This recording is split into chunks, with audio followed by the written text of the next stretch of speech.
Greetings, class, and welcome to the lesson on radiation. So first and foremost, I want you to understand that radiation is another term for energy. It's a form of energy that can travel through air or space, and it doesn't need a medium, per se, to travel through it. So there are many types of radiation. To name a few, there's the radiation from nuclear sources, such as from a nuclear bomb. There's radiation that cooks your food in a microwave called microwave radiation. There's radiation that powers communication devices such as a cell phone or a computer called Wi-Fi or cellular service that also uses microwave radiation in the form of radio waves. There's radiation that takes pictures of your teeth at the dentist using x-rays, and they can use that radiation to see through your skin to see if you have any cavities or if anything might be wrong with your teeth. Finally, there's the radiation that we're going to be talking about today, which is radiation from the sun. So radiation from the sun gives off a lot of radiation. In terms of energy, sunlight at Earth's surface is around 52 to 55% infrared, 42 to 43% visible light, and 3 to 5% ultraviolet, which is why we got to put on sunscreen when we go outside so we don't get burnt. So the power of the sunlight reaching Earth's atmosphere is 126 watts of power per square foot. For reference, the tiles in a typical classroom are about 1 square foot tiles. To put this into perspective, the energy coming from the sun is enough to power 2 60-watt light bulbs for every 1 square foot tile at the same time. So, have any of you ever traveled to somewhere where it is warmer? Perhaps Texas, Florida, Arizona, California, or maybe even out of the country? Well, there's a reason that these places are warmer, and that reason is latitude, or as we're going to soon discuss, solar angle. The angle at which the sun hits the Earth is called the solar angle. The lower the solar angle is, the less intense the sunlight is in that area. The sun is the major source of energy on Earth. Its light and thermal energy is transferred by radiation. Heating. Heating transfers energy from one particle to another. Heating affects the kinetic energy of particles. The more kinetic energy the particles have, the more that they move around and the hotter the item becomes.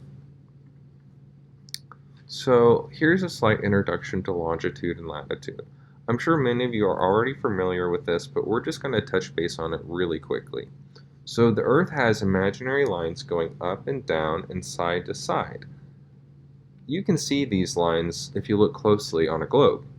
A great mnemonic device for remembering these are that when you say longitude, you're saying longitude. Your lips, they go up and down. So you can remember longitude is measuring up and down.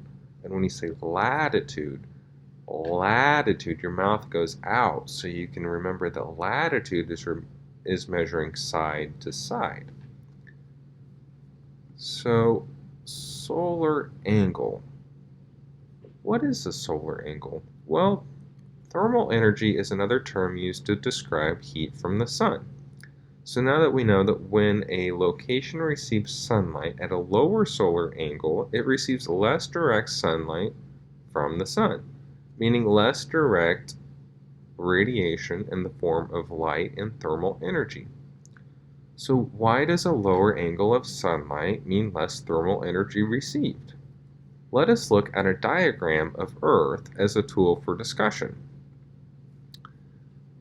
Here we can see that the sun's rays hit the Earth uniformly day after day, year after year, and millennia after millennia. So why do different parts of Earth heat at different rates and have different climates and temperatures? Well, we can see here that the areas that are closer to the sun have more direct rays of light coming from the sun. Areas that are further away from the sun have further to travel, and because the Earth is a globe, that light that hits up here, it's traveling further for the same beam of light. It's being dispersed over more ground, which is causing less direct sunlight, which means less solar radiation over the same area. So to help to clarify this a little bit, I've selected a video for you guys to watch, and I'm going to go ahead and start that video here. Imagine that you live in North America, and one day you call up your friend in Australia. You guys are talking and you make plans to go visit him next summer. So, anytime next summer works for you? Yep, whenever's best for you. Surprise me. In a few months, July rolls around and you hop on a plane for your Australian vacation. Imagine your surprise when you show up at his house and he tells you, "What are you doing here, mate? It's the middle of winter." and then you say, Winter? It's the middle of summer back in America. I don't know what to tell you. July is winter for us. Okay, I don't get this. How can it be summer in America and winter in Australia at the same time? that's a great question. I think we can help you out with that. To answer this question, we have to zoom way back and start with a top-down look at the Earth's orbit around the sun. Oh, by the way, everything you see in this video isn't to the correct scale. Now, the Earth's orbit isn't a perfect circle. It's actually an ellipse. You usually see it drawn like this. Lots of people think, Hey, this must be why we have seasons. When the Earth is close to the sun, we have summer, and when the Earth is far away from the sun, we have winter. but that's actually not true. If that were true, it would be summer in America and Australia at the same time. And we know that's not the case. Exactly. The way we've drawn Earth's orbit here is really exaggerated. People just draw it that way to highlight the extremes. In actuality, there's a relatively small difference between the Earth's closest and furthest points from the sun. If we draw Earth's orbit with the correct shape, it looks like this. You can see it's actually pretty circular, but it's not perfect. So it's not the closeness of the Earth to the sun that causes the seasons. To see what's actually at work, we have to look at the orbit from the side. In our side view, the Earth is revolving around the sun in this orbital plane here. It takes 1 year to go through a full orbit, 365 days. Remember, at the same time, Earth is rotating on its axis once every day. The important thing, for the seasons at least, is that the Earth actually isn't straight up and down. It's tilted at an angle of 23.5 degrees. So, when the Earth is on this side of the sun, the northern hemisphere is angled away from the sun. The southern hemisphere is angled toward the sun. When the Earth is revolving around the sun, it stays tilted in the same position. The axis doesn't wiggle around or anything. It just stays fixed in a certain direction. So when the Earth is over here, the northern hemisphere is angled towards the sun, and the southern hemisphere is angled away. When a hemisphere is angled towards the sun's rays hit it directly. That's what's happening in the northern hemisphere here. But when a hemisphere is angled away from the sun, like the southern hemisphere here, the sun's rays hit it indirectly. Okay, so what difference does direct or indirect sunlight make? Oh, there's a huge difference. Let's take a look with a simple experiment. In this experiment, we're going to use a flashlight to simulate the sun. Say that the flashlight is a particular sunbeam. If it's shining directly, all its energy is concentrated in a certain area. But if the sunbeam is shining indirectly, the area is larger. This means that the same amount of energy is spread out over a larger area. So, in a particular point on the paper, it feels colder in the indirect sunbeam than in the direct sunbeam. And the more indirect the sunbeam, the larger the area. It's important to note that the amount of energy in the sunbeam is always the same. It's not changing. However, if it's spread out over a larger area, we feel it less. Let's take a look at what this means for the Earth. Here we have a globe that's angled at about 23.5 degrees. It's June, so the northern hemisphere is angled towards the sun. If we shine the flashlight directly on the northern hemisphere, we see it illuminates a certain area. But when we move the flashlight to shine indirectly on the southern hemisphere, we see that it's illuminating a larger area, just like we talked about. So let's put it all together. When the northern hemisphere is tilted towards the sun, it's receiving direct sunlight. It feels warmer, which means it's summer there. And the southern hemisphere is receiving indirect sunlight, which means it feels cooler. That's winter. 6 months later, when the Earth is on the other side of the sun, we have the opposite. It's the southern hemisphere receiving direct sunlight, so it's summer there. And the northern hemisphere is receiving indirect sunlight, so they're having winter. And now you know the reason for the seasons. Awesome.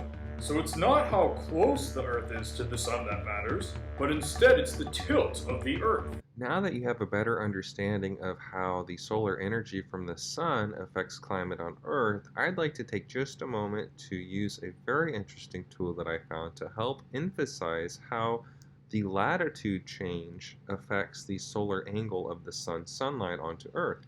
So without further ado, I hope that you find this tool to be very informative as I have. To demonstrate the concept that we are learning about here today, I have pulled up a city in Mexico called Acapulco, and we can see that our latitude is 16.96. Now what we want to focus on here is the angle of the sun. The angle of the sun here is 64.47 degrees, and we have a visual here, a model that will show us this. So we have a pretty straight on, considering that Earth is a sphere. This is a pretty straight on degree of sunlight. So the temperature at Acapulco, Mexico right now is 88 degrees Fahrenheit. So what we're going to do is we're going to drag this marker up to Kansas to about where Topeka is located. So did you notice what happened? All of a sudden we have this angle of sunlight that is much less direct, and we can see here that we have a new angle of 41.78 and a latitude of 39.35. So now when I look up the weather in Topeka, I can see that it's actually 70 degrees Fahrenheit because the angle of the sun is not as direct as it is when we go down in latitude, such as where Acapulco is. And we can see we have a more direct angle of sunlight. So what you really need to know from this is that when the angle of the sunlight is more direct, more of the sun's radiation is being received on the area, which is causing a heating effect of the atmosphere and a heating effect of the ground, and it causes warmer weather to occur. And that warmer weather causes warmer climates. So now, to review what we've discussed today, we've discussed first and foremost that radiation is another form of energy, that there are many types of radiation, such as nuclear, microwave, visible light, radio waves, and X-rays, and others. There is a lot of radiation coming from the sun, and that in 1 square foot of sunlight is enough to power two 60-watt light bulbs at the same time. We've discovered that when you go further down in latitude, that the areas become warmer because there is a more direct beam of sunlight on the area.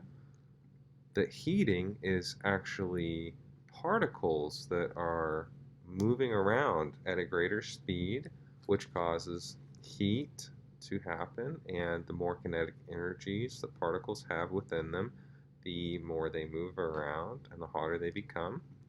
We've talked about longitude and latitude and how the Earth has imaginary lines that go up and down.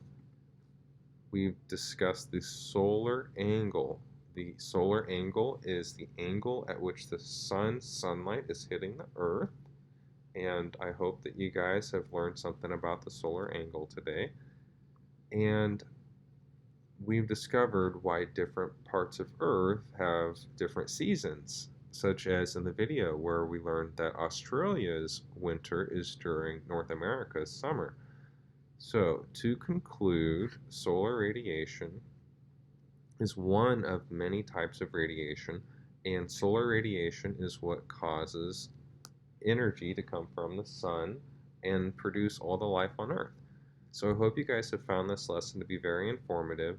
I have gone ahead and created 2 Google quizzes for you guys to do about this lesson, and I hope that you guys have enjoyed this lesson because I've certainly enjoyed making it. Bye for now.